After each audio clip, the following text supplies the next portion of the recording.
make sure you're paying attention. Make sure you have a plan if you have to leave, where you would go, and how you communicate that with folks. And even for people who don't have to leave, who don't have to evacuate, but are still worried about, if they haven't experienced flooding a lot, is there anything they can do or any advice you have for when it's not that severe in their area, but they're still worried about a little bit of flooding?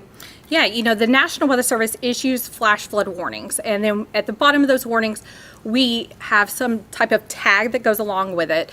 And if you hear of a flash flood warning that is considerable or catastrophic, or a flash flood emergency, those are going to be the types of flash flood warnings and the flash flood emergencies that you need to pay attention to if you've never seen flooding before. We don't issue those very often. I think the National Weather Service office in Nashville has only issued less than 5 of those since that product has been in existence. And a flash flood emergency means everybody that gets that alert needs to essentially take stock of where you are, where the water is, and what actions you need to take with that. But you definitely don't want to be traveling in conditions like that if you receive a warning like that. Any more questions? Can you talk a little bit about resources? Are you already staging resources in places? And what kind of resources, and can you sort of direct us about some of the places where those resources are? Yeah, so we're working with our local partners. Here in the Emergency Operations Center, as resource requests come in, we obviously process those as they are. Working with the National Guard, analyzing where some of their resources are, like high water vehicles, to where we know. We're coordinating calls about availability with swift water teams throughout the state and throughout the region should we need to bring those in.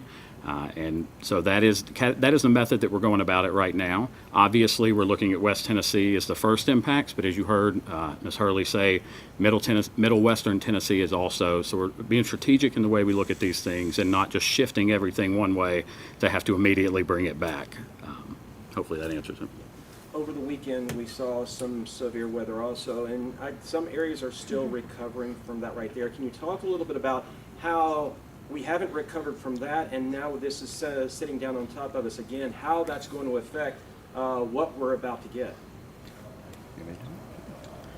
So unfortunately, Tennessee has become very resilient in disaster recovery. Our folks have seen a quagmire, if you will, of disasters throughout the last 5 years. I would tell folks, as you continue to respond and recover, have your notifications of what you know is coming. Stay in touch with your local emergency management offices. Stay in touch with your local faith-based organizations, your nonprofits. We understand that it's a compounding effect as you deal with severe weather on Saturday, Sunday, and now we're looking at generational, as Krissy said, potential impacts. Some of these same areas were the areas that were hit in February, the Clarksville and the O'Brien area, and those are some very high level. So we remain in contact with those mayors, emergency managers, and continue to work through potential resource needs at both the state level as well as in our regional office out of Jackson, our West Regional Office, who has another set like this, but smaller, with localized partners that are able to push resources as well. And I know we're all experiencing weather fatigue, right? We're experiencing it as meteorologists at the Weather Service office. I know the public is as well. We've had severe weather or severe weather threat now 4 weekends in a row. And it's just this time of year. Spring is here in Tennessee, and we need to make sure that we don't discount this just because it hasn't happened yet to you. Doesn't mean it won't happen over the course of the next 4 days. All right, any other questions? Anything that you guys want to follow up with? I think you covered everything. Awesome. All right, well, that'll be it. Thank you, guys.